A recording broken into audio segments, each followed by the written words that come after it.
إن الحمد لله نحمده ونستعينه ونستغفره ونعوذ بالله من شرور أنفسنا ومن سيئات أعمالنا. من يهده الله فلا مضل له ومن يضلل فلا هادي له، وأشهد أن لا إله إلا الله وأشهد أن محمدًا عبده ورسوله. أما بعد فإن خير الحديث كتاب الله، وخير الهدي هدي محمد صلى الله عليه وسلم، وشر الأمور محدثاتها، وكل محدثة بدعة، وكل بدعة ضلالة، وكل ضلالة في النار.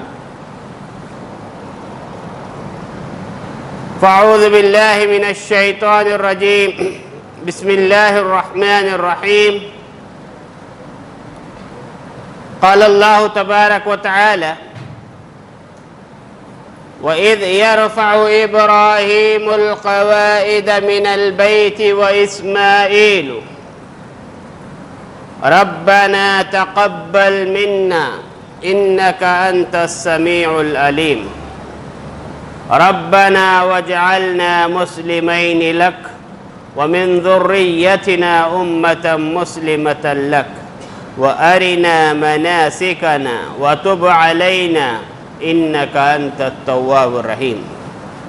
وقال النبي صلى الله عليه وسلم: صوموا يوم عرفة يكفر السنة الماضية والباقية.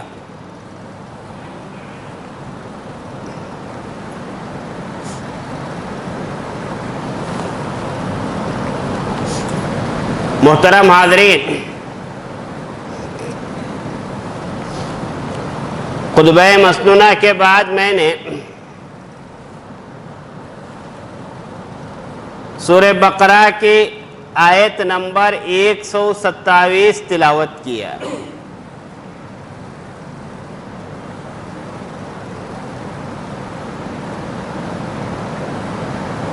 اس آیت میں اللہ تبارک و تعالیٰ نے بڑی اہم ہدایات ہم لوگوں کو دیا.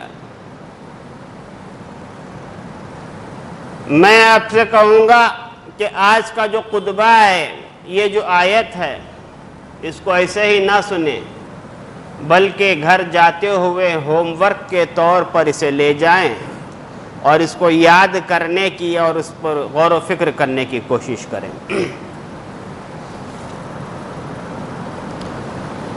سورہ بقرہ کی یہ آیت اللہ تعالیٰ نے کہا: وَإِذْ يَرْفَعُ إِبْرَاهِيمُ الْقَوَاعِدَ مِنَ الْبَيْتِ.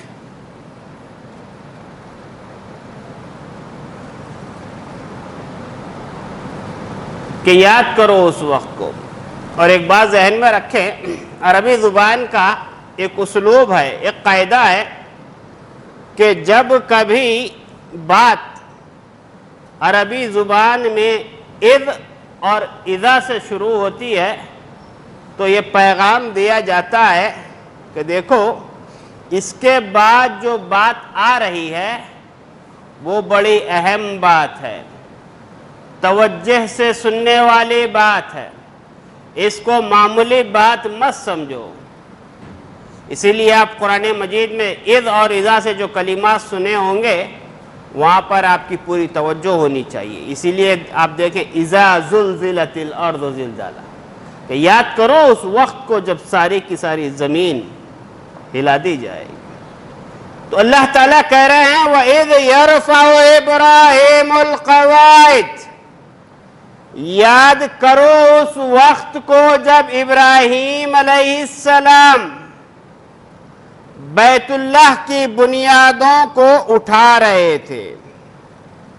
وَإِسْمَاعِيلُ، اور ساتھ میں اسماعیل علیہ السلام بھی شریک تھے.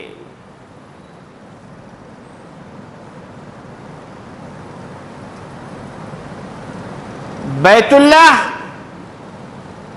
اس وقت سے قائم ہے جب سے زمین و آسمان قائم ہے.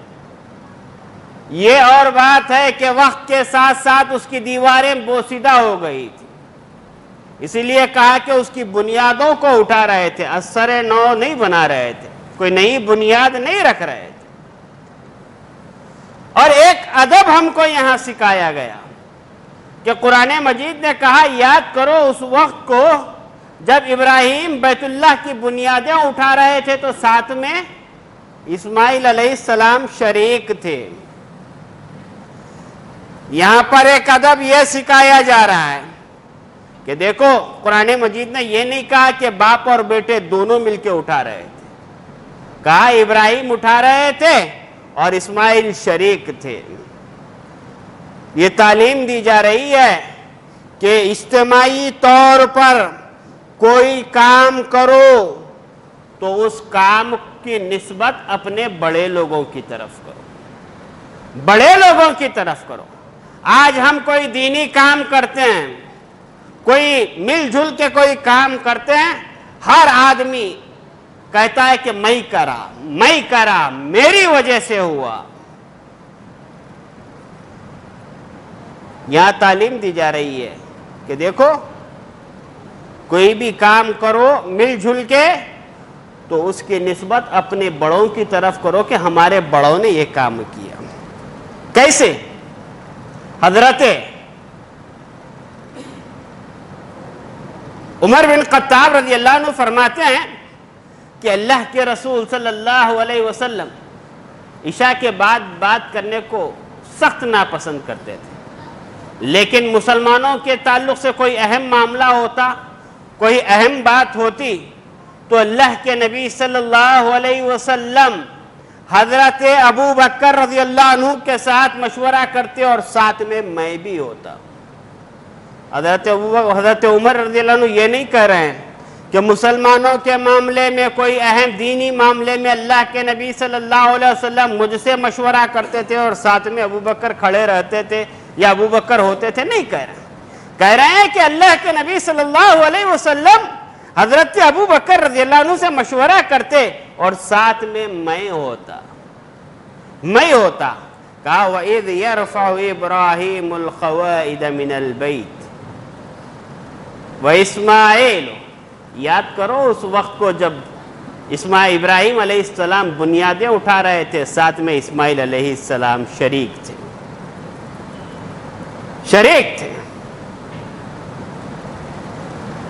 اور پھر جب بنیادیں اٹھا رہے تھے تو قرآن مجید نے وہ ساری تفصیلات ذکر نہیں کی.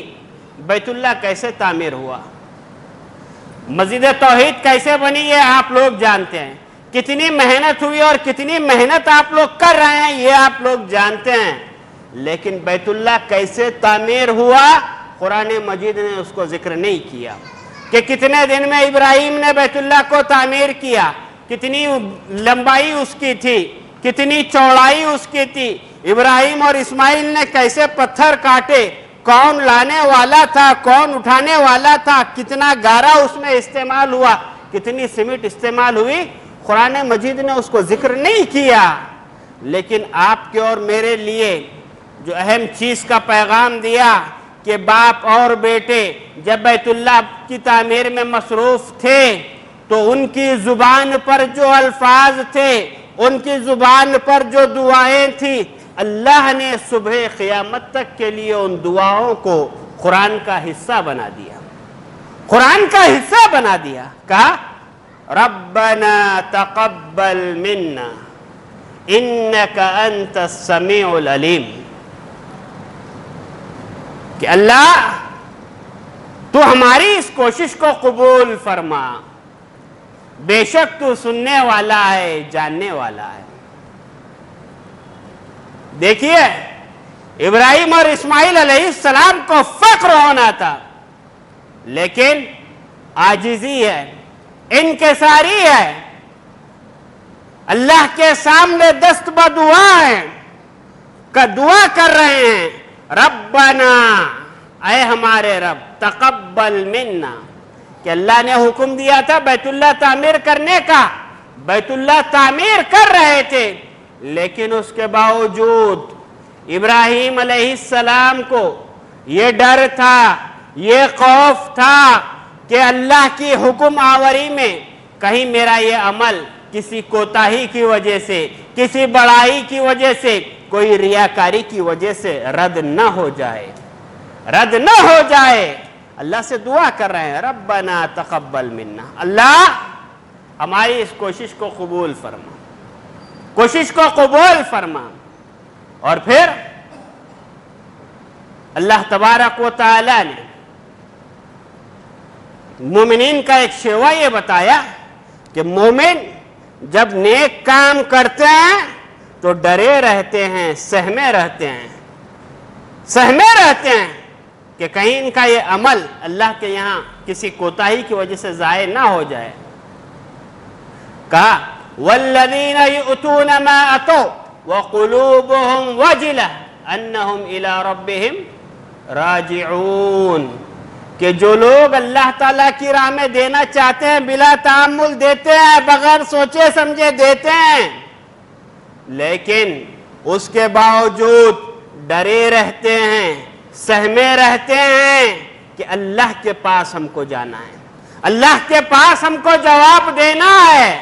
ام المومنین حضرت عائشہ نے جب یہ آیت سنا تو کہا اے اللہ کے رسول صلی اللہ علیہ وسلم, یہ جو اللہ فرما رہا ہے والذین یؤتون ما اتوا وقلوبهم وجلہ انہم الی ربہم راجعون, اے اللہ کے رسول صلی اللہ علیہ وسلم اہم الذین یسرقون, کیا اس سے وہ لوگ مراد ہے جو چوریاں کرتے ہیں؟ ویشربون الخمر, کیا اس سے مراد وہ لوگ ہیں جو شراب پیتے ہیں؟ اللہ کے نبی صلی اللہ علیہ وسلم نے فرمایا لا یا بنت صدیق, اے صدیق کے بیٹے, اس سے مراد وہ لوگ نہیں ہیں, اس سے مراد وہ لوگ ہیں جو نمازیں پڑھتے ہیں, قیام اللیل کا اہتمام کرتے ہیں, روزے رکھتے ہیں, صدقات و خیرات کرتے ہیں, اس کے باوجود ڈرے رہتے ہیں کہ کہیں کسی کوتاہی کی وجہ سے ہمارا یہ عمل ضائع و برباد نہ ہو جائے, ضائع و برباد نہ ہو جائے.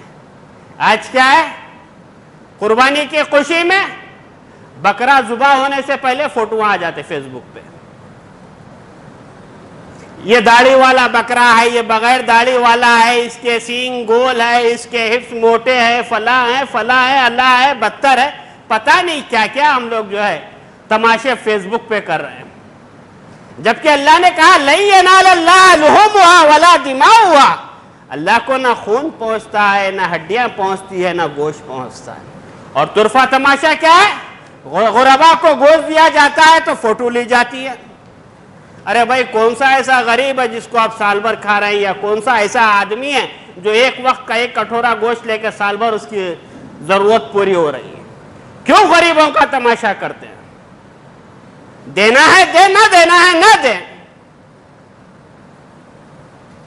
صرف پاپولرٹی کے لیے لوگ جو ہے غریبوں کا مذاق اڑاتے ہیں, جانوروں کی قیمت جو ہے ڈال کے تماشا ہم لوگ کرتے ہیں.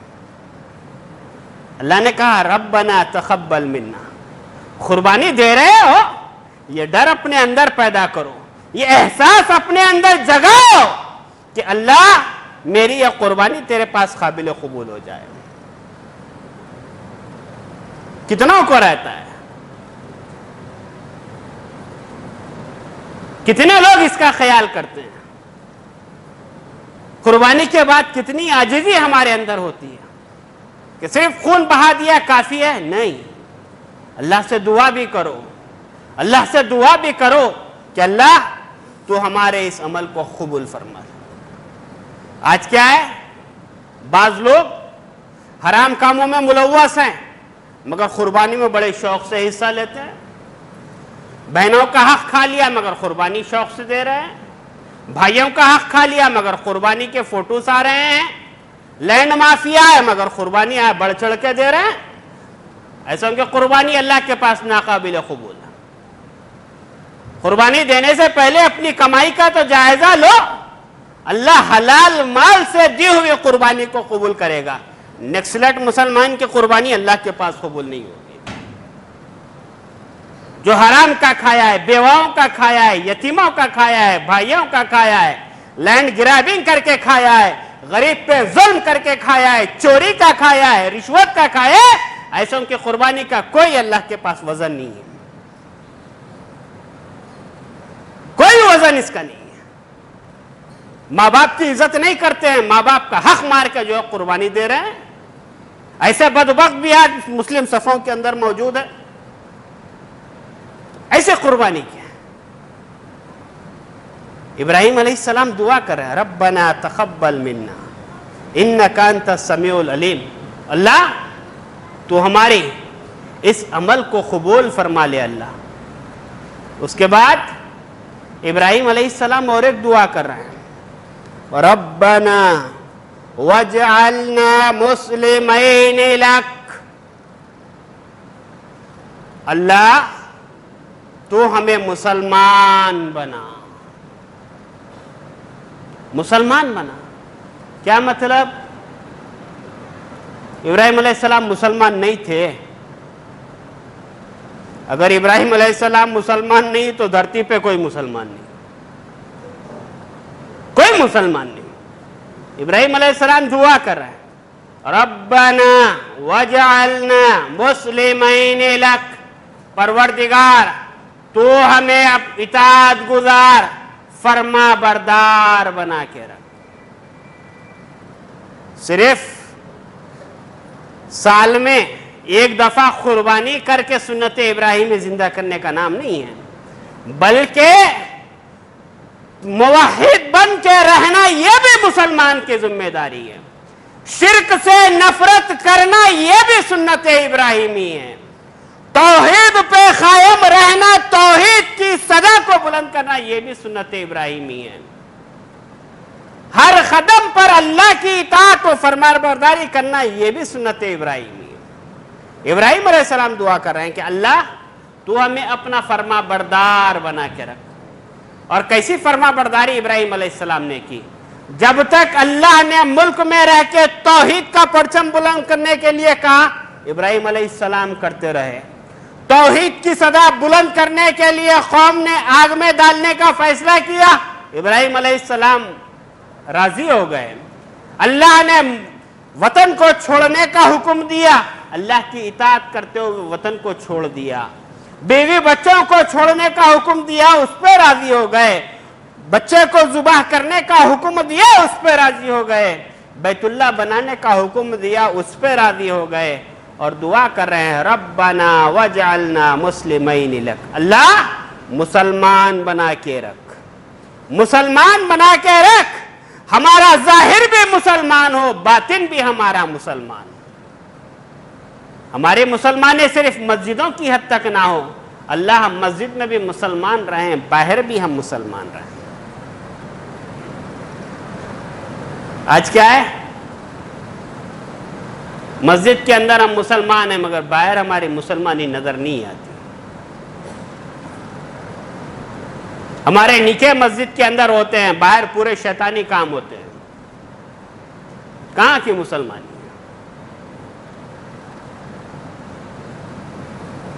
اس کے بعد ابراہیم علیہ السلام دعا کر رہے ہیں. کیا دعا ہے؟ ربنا وجعلنا مسلمین لک ومن ذریتنا امتا مسلمتا لک. دیکھو بڑا اہم سبق یہاں پہ دیا جا رہا ہے. ماں باپ اپنی اولاد کے سلسلے میں صرف بدن کی پرورش کے مالک نہیں ہیں کہ ان کو اچھا کھلا دیا, اچھا پلا دیا.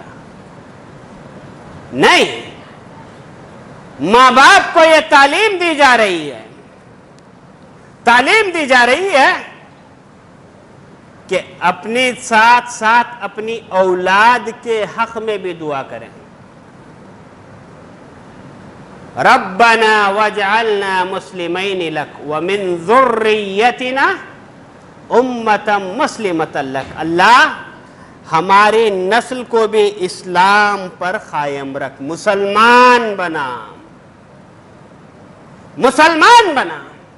سرپرست حضرات کو تعلیم دی جا رہی ہے کہ اپنی خاص دعاؤں میں اپنی اولاد کو نہ بھولو. اسلام جو سب سے بڑی نعمت ہے, سب سے بڑی دولت ہے, اس پر جیسے تم قائم ہو, اللہ سے دعا کرو کہ اللہ ہماری آنے والی نسلوں کو بھی اسلام پہ قائم و دائم رکھ.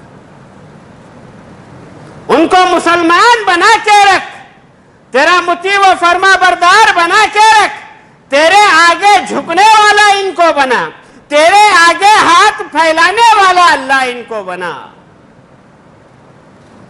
یہ تعلیم دی جا رہی ہے. وَمِن ذُرِّيَّتِنَا أُمَّةً مُسْلِمَةً لَكَ. اور مختلف دعائیں سکھائی گئی. رَبَّنَا هَبْ لَنَا مِنْ أَزْوَاجِنَا وَذُرِّيَّاتِنَا قُرَّةَ أَعْيُنٍ وَاجْعَلْنَا لِلْمُتَّقِينَ إِمَامًا. کہ دیکھو دعا کرو تو جہاں اپنے لیے کرتے ہو، اپنے بیوی بچوں کے لیے بھی دعا کرو کہ اللہ میری آل اولاد کو میری آنکھوں کا ٹھنڈک بنا، متقیوں کا امام و پرہیزگار بنا. یہ دعا سکھائی جا رہی. اس کے بعد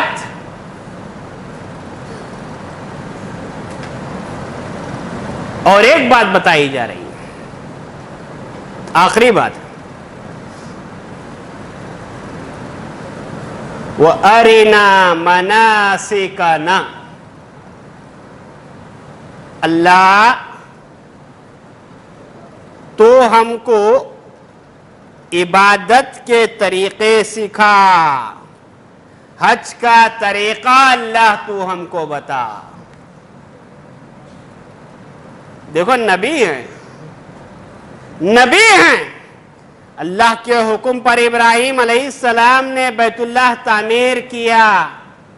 بیت اللہ تعمیر کرنے کے بعد اپنے من سے اپنی طرف سے عبادت کے طریقے ایجاد نہیں کیے،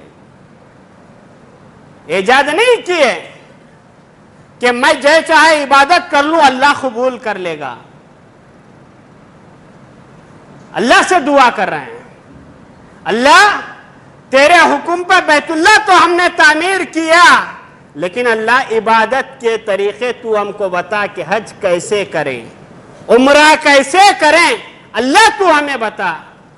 اور یہی تعلیم ہم کو دی جا رہی ہے کہ دیکھو شریعت سازی کا اختیار صرف اللہ کے پاس ہے، اللہ کے پاس ہے.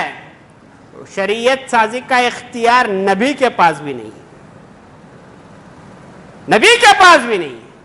اللہ کے نبی صلی اللہ علیہ وسلم ایک دفعہ شہد کھا لیے تھے. بیویوں نے کہا کہ بھائی آپ کے پاس سے عجیب بو آ رہی ہے، عجیب بو آ رہی. اللہ کے نبی نے کہا اللہ کی قسم میں نے شہد کے علاوہ کوئی چیز نہیں کھایا ہے، اس کے بعد میں اللہ کی قسم شہد کو ہاتھ نہیں لگاؤں گا.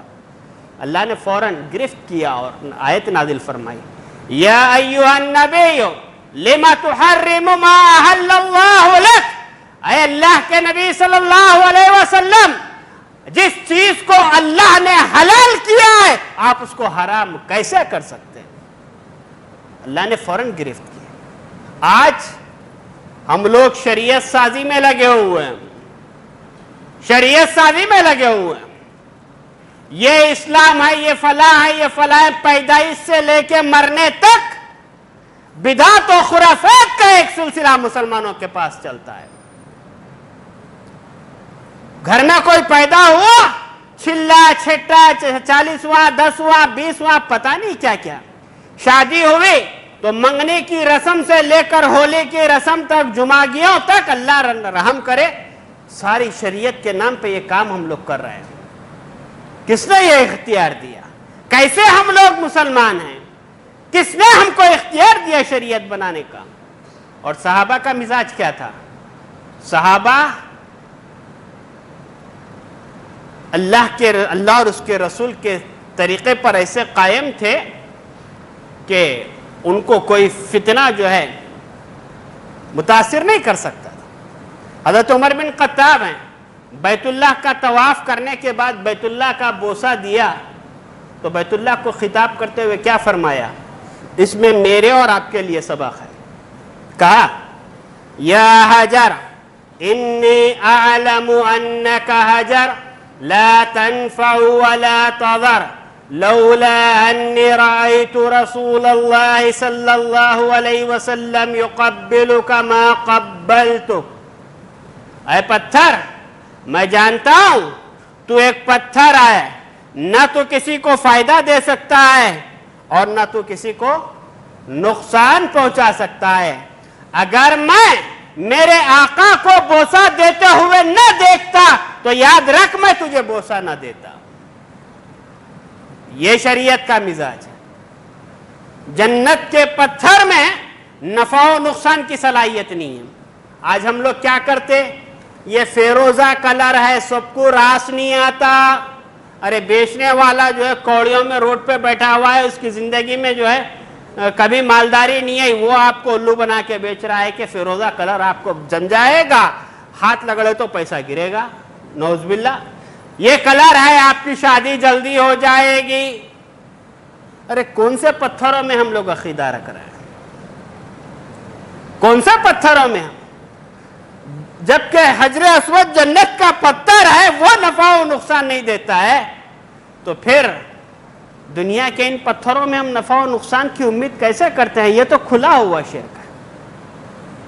شریعت کا مزاج اپنے اندر پیدا کریں کہ ہم متبع شریعت بنے، شریعت سازی کرنے والے، شریعت بنانے والے نہ بنے۔ اور آخری میں اور ایک بات بتائی جا رہی ہے، وَتُبْ عَلَيْنَا إِنَّكَ أَنْتَ التَّوَّابُ الرَّحِيمُ۔ اللہ ہماری توبہ قبول کر لے۔ اللہ انک انت التواب الرحیم، بے شک تو توبہ قبول کرنے والا اور بہت رحم کرنے والا ہے۔ اللہ اکبر۔ کیا گناہ ابراہیم علیہ السلام نے کیا تھا؟ کیا گناہ کیا تھا ابراہیم علیہ السلام؟ بیت اللہ اللہ کے حکم پہ بنائے تھے، بڑی عاجزی کے ساتھ بنائے، دل کا خلوص و للہیت، اللہ کے رضامندی کی طلب کو اللہ کے سامنے رکھ دیا، لیکن اس کے باوجود دعا کر رہے ہیں وَتُبْ عَلَيْنَا۔ کیا گناہ ہوا تھا؟ کیا گناہ ہوا تھا؟ دیکھو ہم لوگ نماز پڑھتے ہیں، فرض نماز کے بعد ہماری زبان سے سب سے پہلے کون سا ورڈ نکلتا ہے؟ فرض نماز کے بعد کون سی دعا نکلتی ہے؟ استغفر اللہ، استغفر اللہ۔ آدمی کیا گناہ کیا؟ سورہ فاتحہ پڑھا، نبی پہ درود بھیجا، تحیت پڑھا، اللہ کے سامنے رکوع کیا، سجدہ کیا، پھر یہ استغفر اللہ کا کیا مطلب؟ کیا مطلب؟ مطلب یہ ہے ما عبدناک حق عبادتک، اللہ تیری عبادت کا جیسا حق تھا اللہ ویسے حق ادا نہیں ہو سکا، اللہ اس میں کچھ کوتاہی ہوئی ہو تو میں تیرے حضور استغفار طلب کرتا ہوں۔ ابراہیم علیہ السلام کہہ رہے ہیں وَتُبْ عَلَيْنَا، اللہ بیت اللہ کی تعمیر میں کوئی لغزش ہوئی ہے، کوئی کوتاہی ہوئی ہے، اللہ کوئی کمی رہ گئی ہے، اللہ کہیں ریاکاری کے جذبات پروان چڑھ گئے ہیں، اللہ ان آفتوں سے میں توبہ کرتا ہوں۔ آج ہم لوگ کیا ہے؟ فوری یہ فینا ہمارے باوا لگائے سو ہے، یہ ایسی ہماری اماں لگائے سو ہے، اب اس کے جب تک رہے جب تک اس کا ڈھنڈورا پیٹتے رہتے۔ بھائی دعا کرو، دعا کرو، اللہ ہمارے والد صاحب فین لگائے تھے، اللہ ان کو آخرت میں بہتر بدلا دے، ہمارے والدین کی ایسیاں لگائی ہوئی ہیں، اللہ ان کو رحم فرما، دنیا و آخرت کی بھلائیاں عطا فرما۔ بقرعید کا موسم ہے، ریاکاری سے بچو، جانور لا کے فوٹوؤں کو جو ہے وائرل مت کرو، غربا کا ٹھٹا مت کرو۔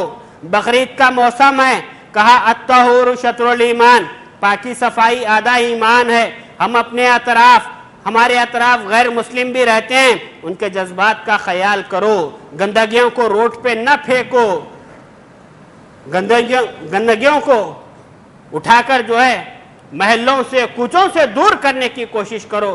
بعض محلوں میں الحمدللہ مسلم کمیونٹیاں ہوتی ہیں جو اس بات کا خیال کرتی ہیں کہ گھرے گھر جا کر پولیتھین وغیرہ دیتی ہیں، آٹوؤں کا انتظام کرتی ہیں تاکہ گندگی بو وغیرہ محلوں میں نہ رہیں. اللہ نے اتنی بڑی جماعت ہم کو دیا ہے, ہم اس کے لیے جو ہے تیار ہو جائیں کہ ہماری گلی کوچے گندگیوں سے پاک رہیں. ہماری عید کی خوشی ہم دل کھول کے منائیں, لیکن ہماری خوشی کی وجہ سے کسی غیر مسلم کے دل آزاری ہم نہ کریں. اس بات کا خاص طور سے خیال رکھیں. اور اللہ کے نبی صلی اللہ علیہ وسلم نے یوم عرفہ کی فضیلت بتاتے ہوئے فرمایا صوموا یوم عرفہ یکفر السنۃ الماضیہ والباقیہ, کہ لوگوں عرفہ کے دن کا روزہ رکھو, کیونکہ اس کے روزہ رکھنے سے اللہ 2 سال کے گناہ کو معاف فرما دیتا ہے. تو اللہ ہمیں کوشش کرنی چاہیے کہ ہم ان ایام کو افضل جانیں, چلتے پھرتے اٹھتے بیٹھتے کثرت سے اللہ کا ذکر کریں, اور پھر جو روزے کی فضیلت آئی ہے اس کو حاصل کرنے کی کوشش کریں, اور اپنی قربانیوں میں اخلاص پیدا کریں, اور ہم عید کے موقع پر کوئی ایسی حرکت نہ کریں جس کی وجہ سے ہمیں شرمندگی اٹھانی پڑے, غیر مسلموں کو, ہمارے بھائیوں کو تکلیف ہو, بلکہ ادب کے ساتھ, سلیقے کے ساتھ, نظافت کے ساتھ ہم اپنی عید کا اہتمام کریں گے. اللہ تعالیٰ سے دعا ہے کہ اللہ رب العالمین مجھ کہنے والوں کو, سننے والوں کو عمل کی توفیق عطا فرمائے. آمین. وآخر الدعوانا الحمدللہ رب العالمین.